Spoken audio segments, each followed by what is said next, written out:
एक बार शहंशाह अकबर अपने साथ बीरबल को शिकार पर ले गए। उनके साथ सेना की एक टुकड़ी और कुछ सेवक भी थे।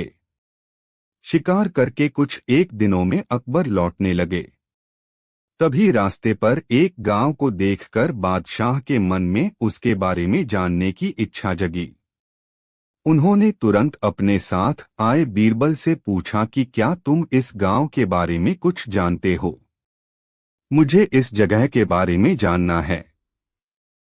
बीरबल ने जवाब दिया, शहंशाह, मुझे भी इस गांव के बारे में कुछ नहीं पता है। अपने राज्य के इस गांव की तरफ मैं भी पहली बार ही आया हूं। आप यहाँ के बारे में जानना चाहते हैं तो मैं किसी से पूछकर बताता हूं। तभी बीरबल की नजर एक आदमी पर पड़ी।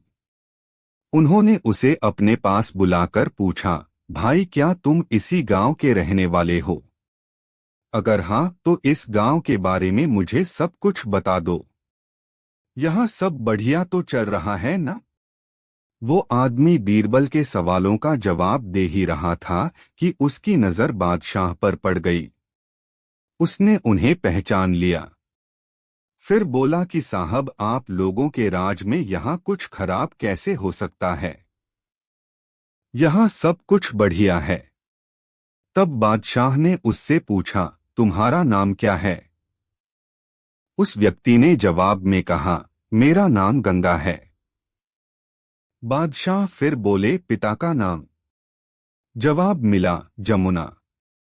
इतना सुनकर बादशाह ने पूछा कि फिर तो जरूर तुम्हारी माँ का नाम सरस्वती होगा।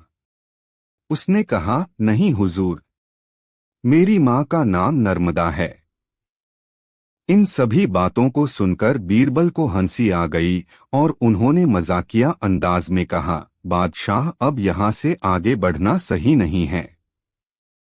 यहाँ सारी नदियां हैं। आपके पास नाव भी नहीं है तो आगे मत जाइए।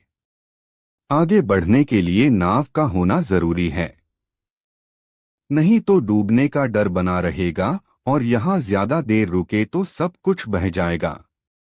बीरबल की यह बात सुनकर बादशाह को भी जोर से हंसी आ गई। वो व्यक्ति भी बीरबल का मजाक सुनकर मुस्कुराते हुए वहां से चला गया। कहानी से सीख: हर दम व्यक्ति को गंभीर रहने की जरूरत नहीं होती है। हंसी मजाक करना भी जरूरी है।